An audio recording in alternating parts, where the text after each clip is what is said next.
नमस्कार, मैं अभिषेक कुमार आप सभी का स्वागत करता हूं रेलवे कैंपस से यूट्यूब चैनल पे। तो आप सभी को मेरा जय गुरु। तो चलिए एलपी सीबीटी 2 में हम लोग बेसिक साइंस और इंजीनियरिंग ड्राइंग को देख रहे हैं।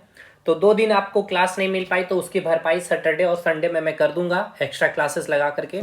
तो चलिए बेसिक इलेक्ट्रिसिटी हम लोग देख रहे हैं। आपका वेटेज 6 से 7 क्वेश्चन का बनने वाला है।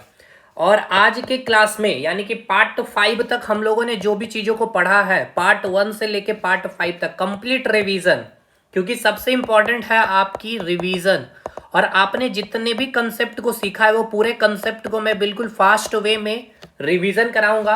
और जो प्रैक्टिस बचा हुआ था, क्योंकि मैंने हर क्लास में जो जो टॉपिक, जैसे कि हर क्लास कहने का मतलब है कि हम लोग अभी तक बेसिक इलेक्ट्रिसिटी में 6 टॉपिक कवर कर चुके हैं, करंट यानी कि विद्युत धारा तक। केवल विद्युत धारा में, अच्छा विद्युत धारा क्यों, अभी हम लोग इसमें एक चीज और ऐड ऑन कर दे, इससे हम लोग आगे निकल चुके थे। इसमें आगे निकल के हमने रजिस्टेंस को कवर करवा दिया था। आपका रजिस्टेंस यानी कि हम लोग इसे कहेंगे हिंदी में प्रतिरोध। केवल प्रतिरोध में मैंने आपको बताया था कि जो हम लोग नेक्स्ट क्लास में देखने वाले हैं इफेक्ट ऑफ टेम्परेचर, तो केवल टेम्परेचर का इफेक्ट बचा हुआ, बाकी प्रतिरोध के हर एक कंसेप्ट, रजिस्टिविटी के हर एक कंसेप्ट को मैंने दे दिया है। और बहुत बखूबी से, अगर प्रीवियस क्लास आपने अगर पार्ट 5 देखा है तो ये टोटल 7 टॉपिक में आपने जितने, हर एक क्लास में मैंने कई सारे क्वेश्चन के प्रैक्टिस करवाए हैं उसी टॉपिक से। जैसे कि करंट इलेक्ट्रिसिटी हो गया, रेजिस्टेंस का भी बचा हुआ है, पोटेंशियल डिफरेंस के कुछ बचे हुए, तो आज मैं उसका प्रैक्टिस कराने वाला हूं। चार्ज के अच्छे अच्छे क्वेश्चन मैंने आपको करवाए हैं, वो आपने देखे भी होंगे। तो पहले ये 7 टॉपिक्स क्या करेंगे हम लोग, रिवीजन करेंगे। Conductor, insulator, semiconductor, free electron, फिर एटम, अप मतलब मैटर से स्टार्ट करके हम लोग रेजिस्टेंस तक एक बार रिवीजन कर लेंगे। और फिर इसके बाद हम लोग प्रैक्टिस जो बचा हुआ था, जो मैंने आपको बताया था, या आपको अभी नहीं भी पता तो आप प्रैक्टिस अभी करेंगे, वो अभी वीडियो में पता चल जाएगा। ठीक है। दूसरा सबसे इंपॉर्टेंट कि आपकी जो डिमांड, आप मैसेज कर रहे हो जो कोर्स को परचेस करने के बाद, सर कि प्रीवियस ईयर के क्वेश्चन देख, मतलब जो अभी पेपर हुआ 2024, देखिए भाई एक बात को पहले समझिए।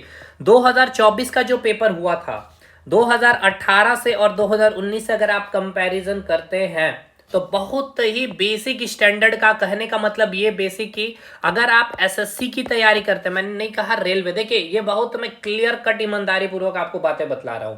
केवल इसलिए नहीं कि आप हमारे बैच को ज्वाइन कर लीजिए बेसिक साइंस इंजीनियरिंग ड्राइंग बोल करके। अब वो रीजन कुछ भी रहा हो इतना स्टैंडर्ड नीचे करने का, मुझे नहीं पता। तो आप में से बहुत सारे स्टूडेंट जो बहुत अच्छे साइंस को नहीं भी पढ़े थे डिटेल में, बेसिक साइंस इंजीनियरिंग ड्राइंग को कर गए।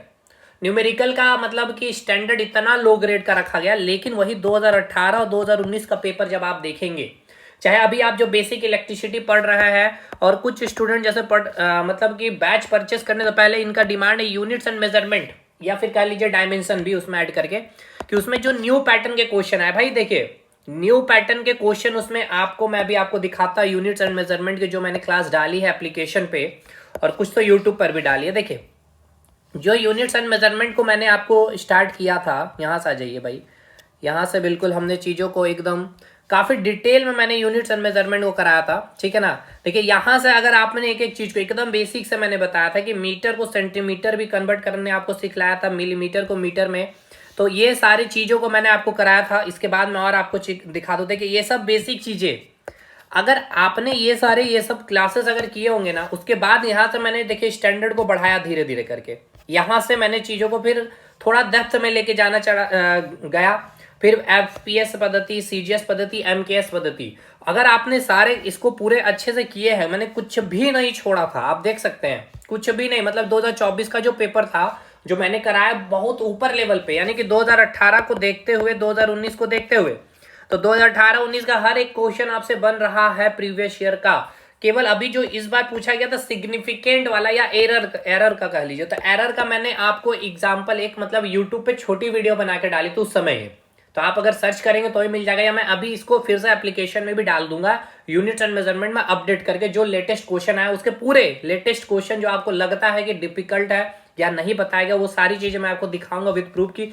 सारी एक एक करके मैंने देखिए निकाला भाई, त्वरण का मतलब एक एक फिजिकल क्वांटिटी की मैंने निकाल करके, चाहे उसकी यूनिट्स हो चाहे उसकी बीमा डायमेंशन, हर एक चीज को उसकी फॉर्मूला भी मैंने रख दिया कि वो आपका रिवीजन का भी काम है। देखिए ये आपका आया हुआ था एग्जाम में, इसके लिए परेशान था आप लोग, प्लैंक कांस्टेंट का एक एक चीज मैंने निकाल करके बताई थी।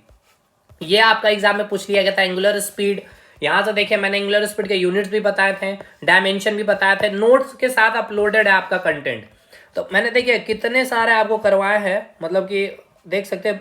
अच्छा, मैग्नेटिक फील्ड आपको पता होगा कि जो मैग्नेटिक फील्ड का जो आया क्वेश्चन आपके यूनिट्स में, आप परेशान हो गए थे 2018-19 के बाद। देख लीजिए सारे आपको मैग्नेटिक फील्ड के जितने चैप्टर में आपको बन सकते थे यूनिट्स वगैरह सब कुछ मैंने कराया भाई। केवल यूनिट नहीं कराया, उसके वीमा भी मैंने निकालने सीखा और उसके फॉर्मूला भी एक जगह मैंने रख दिया था, देख सकते हैं आप। ठीक है, तो ये देखिए आपके साथ मैं इसलिए दिखा रहा हूँ कि आप क्या है ना कि बिना पढ़े या नोट्स को बिना देखे चीजों को आप मतलब अब यहाँ पोल इंटेंसिटी आप जाके खोज लीजिए तो किसके कंटेंट में मिलेगा, नहीं मिलेगा, क्योंकि यहाँ मैंने बताया भाई इसीलिए। तो चलिए ठीक है, ये सब चीज़ें हैं। उसके बाद मैंने ये जो डाटा मतलब वैल्यू बेस्ड जो क्वेश्चन बनता है, एक केवल आपका एरर का मैं आपको सिखा दूंगा कैसे कराना है वो क्वेश्चन, और आपको सिग्निफिकेंट वाला जो क्वेश्चन का। ठीक है, तो अभी यूनिट एंड मेजरमेंट में हम लोग आएंगे तो उसमें कर देंगे, एकदम परेशान नहीं होना। जैसे कि आपने देखा वर्क एनर्जी पावर के जितने अच्छे अच्छे क्वेश्चन अभी 2025 कह लीजिए ग्रुप डी के जो पूछे गया था अच्छे अच्छे क्वेश्चन, या वर्क एनर्जी पावर का जो एक एरिया होता है ना पूछने का, वो मैंने आपको करवा दिए भाई। तो यहाँ आनंद मिलेगा। इस मैराथन क्लास को करिए, यूट्यूब पे अपलोडेड है, प्लेलिस्ट बनी हुई है, प्लेलिस्ट का लिंक कमेंट सेक्शन में मिल जाएगा। और फिर से वही कहूंगा 2018 और 19 पे फोकस करिएगा क्वेश्चन पेपर को, जो मैं आपको करवा रहा हूँ टॉपिक वाइज टॉपिक। अब आपको मैं बोलूंगा नहीं, आप बेसिक इलेक्ट्रिसिटी का आप अभी तक आपने जो पढ़ा है यहाँ तक, अब आप उठा लीजिए 2018-19 का, देखिए तो बनता है कि नहीं बनता। मैं तो आपको दिखाऊंगा, लेकिन आप खुद से एक बार देखिए। बाकी जो जुड़ना चाहते हैं आप हमारा application focus study with play store से डाउनलोड कर सकते हैं। कमेंट सेक्शन में आपको एप्लीकेशन लिंक गिवन है, कोई डाउट है तो इस नंबर पर संपर्क कर सकते हैं। विथ नोट्स आपको सारी चीजें कराई जा रही है। तो चलिए बिना देर के हुए सेशन को पहले हम लोग रिविजन से स्टार्ट करते हैं। देखिए सबसे पहले क्या बताया था मैंने, पदार्थ। तो फटाफट पहले पदार्थ को एकदम हम लोग खत्म कर देते हैं भाई। पदार्थ कहने का मतलब क्या है, इंग्लिश में इसे क्या कहते हैं, मैटर। क्या कहते हैं मेरे दोस्त, इसको हम लोग कहते हैं मैटर। एक बार इसको रिवीजन करेंगे और उसके बाद पूरा इलेक्ट्रिसिटी का जो निचोड़ हमने अभी तक पढ़ा है 7 टॉपिक को, वो मैंने यहाँ तक लिख के रखा है, केवल रेजिस्टेंस तक की चीजें लिख के रखी। 24 पॉइंट को भी मैं रिवीजन करवाऊंगा। ठीक है, तो तरीके से मैं रिवीजन कराऊंगा, सीख लीजिए रिवीजन खुद से। आप अगर आप नहीं कर पा रहे ना तो वो भी मैं आपका करवा दे रहा हूँ। पदार्थ तो भाई कुछ नहीं, पदार्थ हम किसको कहते हैं, उसके लिए 2 कंडीशन सेटिस्फाइड होनी चाहिए। सबसे पहला क्या होना चाहिए, उसका अपना कुछ मास होना चाहिए या कुछ उसका भार होना चाहिए। दूसरा वो स्पेस ऑक्युपाई करती हो, तो हम उसको कहेंगे पदार्थ। और अगर पदार्थ है तो वो किससे मिलकर बना होगा, छोटे छोटे पार्टिकल से मिलकर बने होंगे।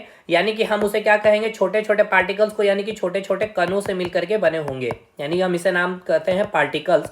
और इसी पार्टिकल्स को हम क्या कह देते हैं सर, एटम, यानी कि हिंदी में हम इसे कहते हैं परमाणु। चलिए ठीक है, अब एटम की स्ट्रक्चर की बात कर ले, यानी एटॉमिक स्ट्रक्चर जो केमिस्ट्री में पढ़ते हैं, जिसकी जरूरत हमें पड़ी थी इलेक्ट्रिसिटी समझने में। तो एटम का जब आप स्ट्रक्चर बनाते हैं तो एटम के जो स्ट्रक्चर में हमने एक आपको बताया था न्यूक्लियस के बारे, यानी कि नाभिक के बारे। इस नाभिक के अंदर क्या उपस्थित होता है, आपका प्रोटॉन उपस्थित होता है और साथ के साथ आपका न्यूट्रॉन उपस्थित होता है। अब इस न्यूक्लियस के चारों ओर जो कक्षा है, यानी कि जो ऑर्बिट है, इसके चारों तरफ कौन घूम रहे होते हैं, आपके इलेक्ट्रॉन घूम रहे होते हैं इस प्रकार से। ठीक है, अब यहाँ पे इलेक्ट्रॉन और न्यूक्लियस, अच्छा यहाँ से, अच्छा मैं इसको भी क्लियर कर दूं, क्योंकि मैंने बताया है इलेक्ट्रॉन और न्यूक्लियस के बीच में क्या है भाई, एक यहाँ पे फोर्स, कौन सा फोर्स, अट्रैक्शन फोर्स काम करता है। इसलिए इलेक्ट्रॉन क्या होता है, बंधी हुई होती है ना। और बंधी होने के कारण यहाँ पे मैंने आपको बताया था, कोई भी चीज अगर बंध, आप किसी से बंधे हुए तो भाई वहां पे कैसा एनर्जी होगा, नेगेटिव एनर्जी आपको उसके प्रति कैसा होगा। आपको मैं बांध करके रखूं, ठीक है ना, बांध करके रखूं तो आप बहुत अच्छे से चीजें, मैं फ्रेंडली जितना होकर करूंगा उतनी चीजें आपको समझ में आएगी। तो अगर मैं बांध करके यानी कि एकदम टाइट वे में, कोई मजाक नहीं, कोई आपको एकदम डरा धमका करके मार पीट करके पढ़ाऊं, तो एक नेगेटिव एनर्जी का वहां पे माहौल बनेगा। तो यहाँ पर कौन सी एनर्जी होती है, तो आपको मैंने बताया था, ये क्वेश्चन इलेक्ट्रॉन से मैं बता रहा हूँ, एग्जाम में आपको पूछेगा कि ये जो पृथ्वी है, ठीक है, पृथ्वी के चारों तरफ क्या है, आपका सैटेलाइट क्या कर रही है भाई, घूम रही है। तो सैटेलाइट और जो सैटेलाइट जो चक्कर काट रही है पृथ्वी के, उसके बीच जो टोटल एनर्जी क्या है, पॉजिटिव, नेगेटिव या फिर कांस्टेंट है, या इनमें से कुछ नहीं। तो क्या मैंने बताया, कोई भी चीज बंधी हुई है तो भाई नेगेटिव एनर्जी, या आपको कह लिया जाएगा सूर्य है, सूर्य की चारों परिक्रमा कर रही है पृथ्वी, तो यहाँ पे टोटल एनर्जी पूछ लेगा। या पृथ्वी है, पृथ्वी के चारों तरफ परिक्रमा कर रही है चंद्रमा, तो यहाँ पे टोटल, मतलब कोई भी चीज अगर घूम रही है और बंधी हुई है, ठीक है, तो टोटल एनर्जी क्या हो जाएगा, नेगेटिव। इसके बाद मैंने बोला था ये क्या हो गया, आपका न्यूक्लियस हो गया। ठीक है, न्यूक्लियस कहने का मतलब हो गया ये मेरे भाई नाभिक हो गया। अब नाभिक के अंदर आपको पता है प्रोटॉन उपस्थित है। अब प्रोटॉन, इलेक्ट्रॉन और न्यूट्रॉन के बारे में कुछ बता दूं, जैसे कि इलेक्ट्रॉन पे, प्रोटॉन पे और न्यूट्रॉन पे, ठीक है, जो चार्ज है, सबसे पहले मुझे बताइए इलेक्ट्रॉन पे कितना चार्ज है, 1.6 10⁻⁻⁹ कूलाम। प्रोटॉन पे कितना है 1.6 10⁻⁻19 कूलम, यानी कि चार्ज की वैल्यू इलेक्ट्रॉन और प्रोटॉन पे क्या होती है, इक्वल होती है। ये हमेशा आपको याद रखना है। अब यहाँ पे इलेक्ट्रॉन पे जो प्रवृत्ति नेचर है वो नेगेटिव की है, ये आपकी पॉजिटिव पे है। न्यूट्रॉन पे जो चार्ज होता है वो क्या होता है भाई, जीरो, यानी कि ये क्या होता है आपका न्यूट्रल होता है, यानी कि ये क्या होती है आपकी उदासीन होती है। ठीक है, अब यहीं पे मैं आपको एक चीज और समझा दूं चार्ज के बारे में, जो मैंने आपको बताया था। चार्ज यानी कि हिंदी में हम इसे कहते हैं आवेश। आवेश यानी कि चार्ज क्या है, एक आपकी प्रॉपर्टीज है। ये क्या है आपकी एक प्रॉपर्टीज है, यानी कि एक गुण है जो क्या करती है, एक दूसरे वस्तु पे क्या करती है भाई, फोर्स लगाती है। अब ये फोर्स कैसा हो सकता है, दो प्रकार का हो सकता है, या तो आप उसको अट्रैक्शन फोर्स कह सकते हैं, या फिर आप उसको क्या कर सकते हैं, रिपल्सन फोर्स कर सकते हैं। अब डिपेंड करेगा, अगर लाइक चार्ज है, ठीक है, नेगेटिव नेगेटिव पॉजिटिव पॉजिटिव, ठीक है, तो यहाँ पे कौन सा फोर्स काम करेगा भाई, रिपल्सन फोर्स काम करेगा। और अगर अनलाइक चार्ज है, जैसे कि नेगेटिव पॉजिटिव या पॉजिटिव नेगेटिव, तो यहाँ पे क्या काम करेगा, आपका अट्रैक्शन फोर्स काम करेगा। क्लियर हो गया यहाँ तक चीजें? बिल्कुल सर। तो यहाँ पे अगर आप देख ले, इस न्यूक्लियस के अंदर आपका प्रोटॉन है, यानी प्रोटॉन पे चार्ज कैसा, पॉजिटिव, न्यूट्रॉन पे चार्ज जीरो। तो न्यूक्लियस के अंदर बहुत सारे क्या है, प्रोटॉन होंगे। इस प्रकार से बहुत सारे प्रोटॉन होंगे, positive proton positive, neutron zero neutron zero. तो ये पॉजिटिव पॉजिटिव सेम चार्ज है, तो यहाँ पे क्या होना चाहिए भाई, रिपल्सन फोर्स, तो जिसके कारण प्रोटॉन को बाहर आ जाना चाहिए। और अगर प्रोटॉन बाहर आ जाएगा तो न्यूक्लियस ही एग्जिस्ट नहीं करेगा, यानी एटम ही एग्जिस्ट नहीं करेगा। तो लेकिन इसके बावजूद भी प्रोटॉन बाहर क्यों नहीं आते, क्योंकि न्यूक्लियस के अंदर एक फोर्स काम करता है, जिसको हमने कहा था आपका न्यूक्लियर फोर्स। ठीक है, जो एक शॉर्ट रेंज में काम करती है। दूसरा इसका नेचर कैसा, अट्रैक्शन फोर्स का नेचर है। तीसरा ये आपका क्या होता है, चार्ज इंडिपेंडेंट है, मतलब कि ये पॉजिटिव हो या नेगेटिव हो या कोई भी चार्ज नहीं हो, ये नहीं देखती, ये सभी को क्या करती है, वो सभी के ऊपर फोर्स लगाती है। और इसका मैंने एक और आपको पॉइंट बताया था, क्या हो गया, अट्रैक्टिव नेचर का हो गया। हाँ, सबसे स्ट्रॉन्गेस्ट फोर्स होती है, यानी कि यूनिवर्स की सबसे स्ट्रॉन्गेस्ट फोर्स कौन सी होती है, न्यूक्लियर फोर्स, यानी कि नाभिक बल होती है। इसी कारण प्रोटॉन को क्या करती है, नाभिक के अंदर बांध करके रखती है। और इसके बाद मैंने आपको बताया था mass of electron, mass of proton और mass of neutron. Mass of electron 9.1 10⁻⁻31 kg, mass of proton 1.67 into 10⁻⁻27 kg, 1.675 into 10⁻⁻27। मतलब यहाँ पे मैंने आपको अरेंजमेंट बताया था, मास ऑफ प्रोटॉन सबसे ज्यादा होता है मास ऑफ न्यूट्रॉन के बाद, उसके बाद सबसे कम मास ऑफ इलेक्ट्रॉन। तो सबसे ज्यादा मास ऑफ प्रोटॉन है, यानी कि एटम का कुल भार कहाँ पे नियंत्रित होता है, आपके न्यूक्लियस पे ही होती है। ठीक है, क्योंकि मास ऑफ प्रोटॉन सबसे ज्यादा होती है। यहां से भी आपका क्वेश्चन आएगा, ये भी मैंने आपको बताया था। ठीक है, इसके बाद आगे और भी हम लोग बढ़ते चले, क्या क्या चीजें हम लोगों ने किया था। एटम पदार्थ हो गया, एटम हो गया आपका। इसके बाद मैंने आपका चार्ज करवा दिया। चलिए अब फ्री इलेक्ट्रॉन में हम लोग आते हैं, यानी कि तीसरा जो टॉपिक था फ्री इलेक्ट्रॉन के बारे में क्लियर करते हैं। यहां तक चीजें समझ में आ गई ना। चलिए अभी हम आएंगे उस पॉइंट को भी रिवीजन कराएंगे, जो 24 पॉइंट है। चलिए इसके बाद मैंने आपको बताया था कि मान लीजिए कोई ये आपका पदार्थ है, जैसे कि मान के चलते हैं ये आपका एक लोहा है। ठीक है, यानी ये क्या हो गया सर, एक पदार्थ हो गया, यानी एक मैटर हो गया। मैटर हो गया यानी कि छोटे छोटे पार्टिकल, यानी कि एटम से बनेंगे, यानी कि इसमें क्या होंगे, बहुत सारे मिलियंस ऑफ एटम्स इस प्रकार से उपस्थित होंगे। ठीक है, मिलियंस ऑफ एटम इस प्रकार से क्या होंगे, उपस्थित होंगे। अब इसमें से एक एटम मैंने बाहर निकाल लिया इस प्रकार से। अब एटम के अंदर क्या होता है, न्यूक्लियस उपस्थित होते हैं, और न्यूक्लियस के चारों ओर कौन घूम रहा होता है, आपका इलेक्ट्रॉन घूम रहा होता है। ठीक है, तो अगर मैं इलेक्ट्रॉन का इस प्रकार से मैं इलेक्ट्रॉन को दर्शा दूं, ठीक है, अब ये क्या है, आपका आउटर मोस्ट ऑर्बिट है। ठीक है, यानी कि 72 कक्षा है ये आपकी।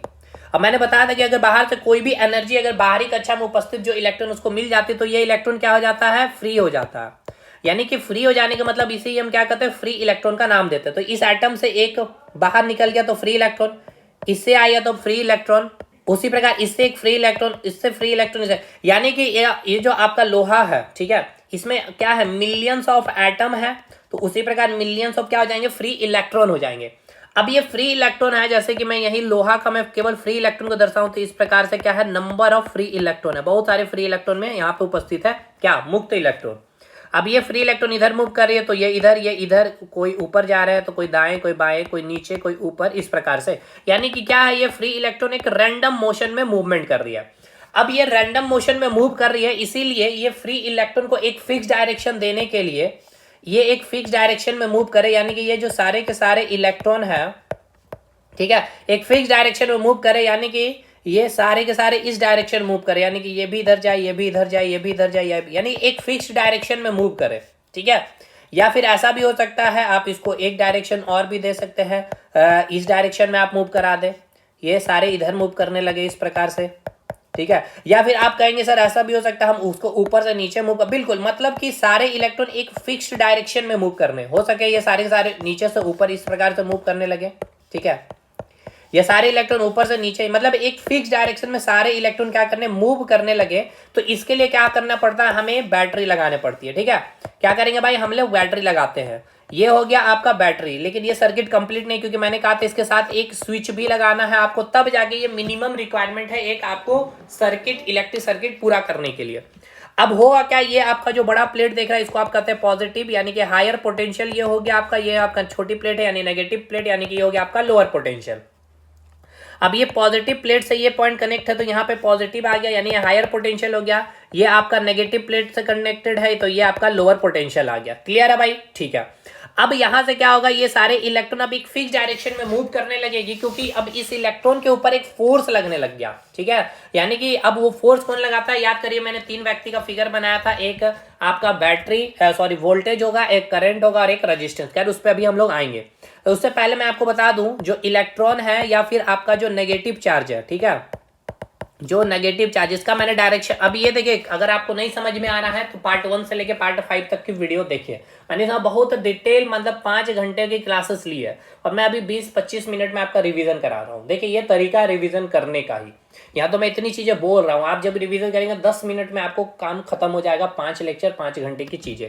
तो इसकी डायरेक्शन क्या होती है, आपकी low potential to high potential move करती है, यानी नेगेटिव टू पॉजिटिव मूव करती है, ठीक है। और अगर आपसे पूछ लिया जाए करंट का या फिर पॉजिटिव चार्ज का डायरेक्शन क्या होता है, तो भाई पॉजिटिव टू नेगेटिव, यानी high potential to low potential की डायरेक्शन होती है, high potential to low potential, ठीक है।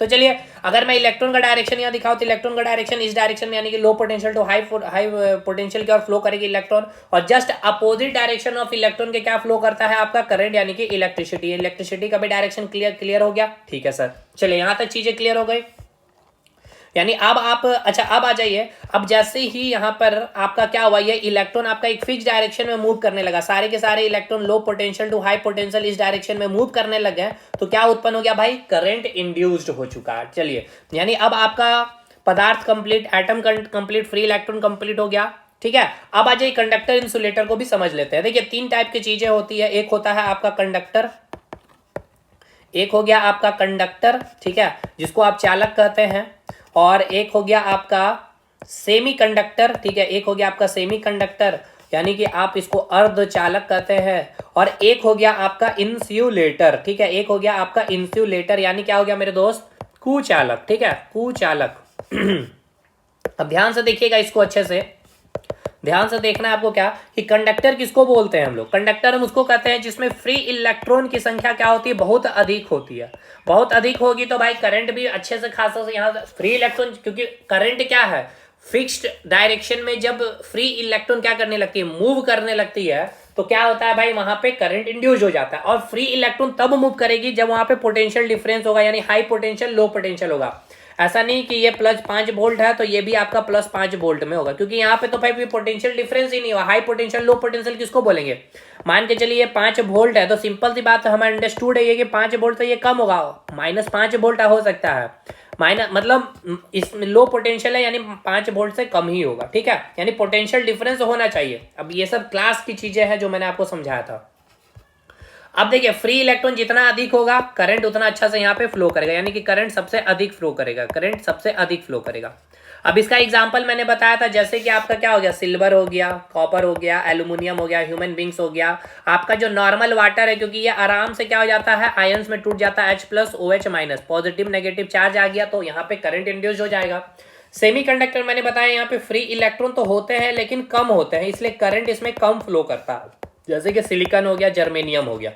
इंसुलेटर यहाँ पे फ्री इलेक्ट्रॉन होता ही नहीं, यानी कि फ्री इलेक्ट्रॉन यहाँ पे क्या होता है, 0 होता है, इसलिए इससे करंट फ्लो नहीं करता, करंट 0 फ्लो करता है। जैसे लकड़ी हो गया आपका, प्योर वाटर हो गया, डिस्टिल्ड वाटर जो आप यूज करते हैं, क्योंकि H2O वो जो होता है ना, जो आप इन्वर्टर वगैरह में डालते हैं, ये आयंस में ब्रेक डाउन नहीं करता है, यानी H+OH- में नहीं टूटता, इसलिए यहाँ पे करंट फ्लो नहीं करती है। चलिए ये हो गया आपका, ये हो गया आपका कंडक्टर हो गया, इंसुलेटर, ये सब हो गया। चार्ज भी मैंने आपको बता दिया, चार्ज के बारे में भी, ठीक है भाई। अब आ जाइए पोटेंशियल डिफरेंस के बारे में समझ लेते हैं एक बार फटाफट, पोटेंशियल डिफरेंस को भी फटाफट समझते हैं हम लोग। देखिए पोटेंशियल डिफरेंस को 2 चीज पहले हम लोग समझेंगे, एक होगा आपका इलेक्ट्रिक पोटेंशियल, ठीक है, अच्छे से भाई रिवीजन करेंगे तो हर एक चीज को, यानी कि इलेक्ट्रिक पोटेंशियल यानी क्या हो गया भाई, विद्युत विभव, ठीक है, विद्युत विभव। और एक होगा आपका पोटेंशियल डिफरेंस, ठीक है, एक होगा आपका पोटेंशियल डिफरेंस, ठीक है, एक होगा आपका पोटेंशियल डिफरेंस, यानी जिसको आप नाम देते हैं वोल्टेज का भी, यानी हिंदी में हम लिखे तो विभवांतर, और इसको हम लिखते हैं भाई वोल्टेज, ठीक है, वोल्टेज। ये डेल्टा बी से रिप्रेजेंट होगा, ये भी से रिप्रेजेंट होगा। अब पहले विद्युत विभव को समझ ले क्या है। तो देखिए ये कोई एक पॉजिटिव चार्ज है, अब इस पॉजिटिव चार्ज का कुछ अपना अपना क्या होगा, इलेक्ट्रिक फील्ड होगा। जैसा मैंने आपको एग्जांपल में दिया था एक कुत्ता, तो कुत्ते का क्या होता है, एक एरिया होता है उस कॉलोनी तक, उस कॉलोनी के बाहर जाकर के वो ज्यादा चिड़चिड़ाएगा नहीं, भूखेगा नहीं। उसी प्रकार हर लोग या लड़के लोग भी देखेंगे गुटबाजी एक अपने दायरे तक है, उसी प्रकार ये चार्ज का क्या अपना एक इलेक्ट्रिक फील्ड है इतने दूर तक।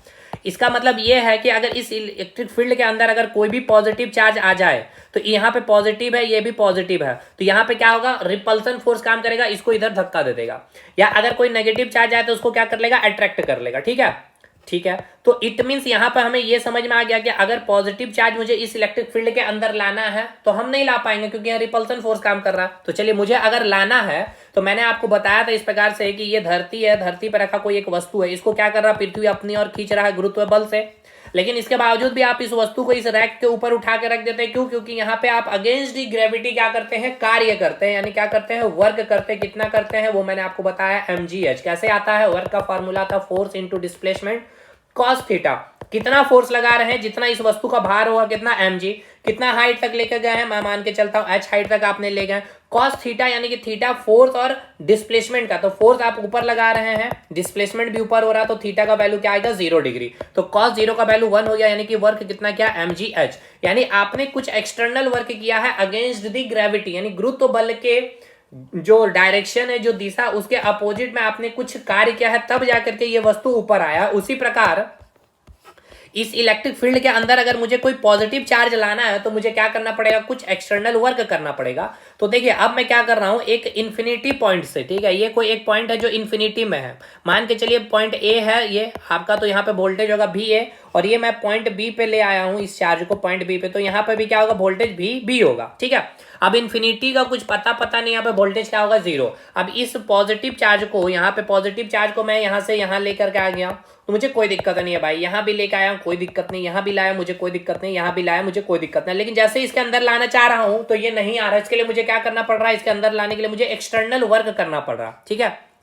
तो पॉजिटिव चार्ज को लाने में आपने जितना वर्क किया, ठीक है, ध्यान देना, आपने पॉजिटिव चार्ज को लाने में क्या किया, W वर्क किया। मान के चलिए कि इस पॉजिटिव चार्ज को इन्फिनिटी से इस पॉजिटिव चार्ज के इलेक्ट्रिक फील्ड के अंदर लाने में अपने वर्क कितना किया है, W वर्क किया है। तो यूनिट चार्ज को लाने का मतलब क्या है, यूनिट चार्ज, यानी हिंदी में हम इसे कहेंगे इकाई, ठीक है, इकाई आवेश को। तो इकाई मतलब क्या हो गया, 1, तो 1 यहाँ पे है, तो यहाँ क्या आएगा, वर्क प्लस क्यू, या इतना आपने क्या क्या कार्य किया है, इसी को आप कहते हैं क्या भाई, इलेक्ट्रिक पोटेंशियल, यानी विद्युत आवेश, ठीक है।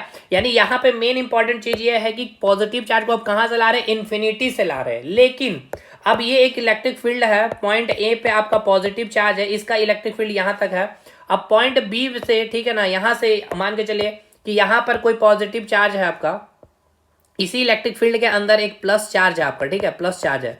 अब इस प्लस चार्ज को यहां से यहां लाना है, पॉइंट बी से ए, यानी कि इलेक्ट्रिक फील्ड के अंदर ही एक पॉइंट से दूसरे पॉइंट तक हम क्या कर रहे हैं, पॉजिटिव चार्ज को क्या कर रहे हैं भाई, ला रहे हैं। तो यहां पर जो हमें वर्क करना पड़ रहा है, ठीक है, पॉजिटिव चार्ज को लाने में, उसको हम क्या कहेंगे भाई, पोटेंशियल डिफरेंस। अब कैसे, इसको भी एक बार समझ लीजिए अच्छे से। जैसे कि मैंने बताया, एक बार इसको फिर से फिगर बना के दिखाऊं कि ये प्लस क्यू चार्ज है, ठीक है। अब इसका अपना कोई एक इलेक्ट्रिक फील्ड होगा इस प्रकार से। अब यहां पे मैंने प्लस क्यू चार्ज ले लिया, ठीक है, ये पॉइंट बी है और ये पॉइंट में ले रहा हूं ए, ठीक है। अब इस ए पॉइंट से बी पॉइंट पे लाना है मुझे, लेकिन ये कहां हो रहा है, इलेक्ट्रिक फील्ड के अंदर हो रहा है, इन्फिनिटी से मैं नहीं ला रहा हूं इस पॉइंट को। तो इसके लिए भी मुझे क्या करना होगा भाई, प्लस है, प्लस हो तो रिपल्सन होगा, तो मुझे कुछ वर्क करना पड़ेगा। तो प्लस क्यू को ले जाने में मुझे क्या करना पड़ रहा, वर्क करना, W वर्क करना पड़ रहा। अब एक बात बताए, यहाँ पे इसका कुछ पोटेंशियल होगा, भी ए होगा, इसका भी अपना कुछ पोटेंशियल होगा, वोल्टेज होगा, भी बी होगा, बिल्कुल। लेकिन अब इसकी वैल्यू आप 0 नहीं ले सकते, क्योंकि आप इन्फिनिटी से नहीं ला रहे हैं, इसीलिए ये बात आपको ध्यान रखना है। तो अब देखिए, मान के चलिए मैं यूनिट चार्ज को लाना चाहूँ, तो यूनिट चार्ज को अगर मैं लाना चाहूँ तो मुझे कितना वर्क करना पड़ेगा, W/Q काम करना पड़ेगा। अब W/Q काम करना पड़ेगा, आप इसको कहते हैं क्या भाई, पोटेंशियल डिफरेंस। पोटेंशियल डिफरेंस इसीलिए क्योंकि अब इसके पास भी कुछ वोल्टेज है, यानी VA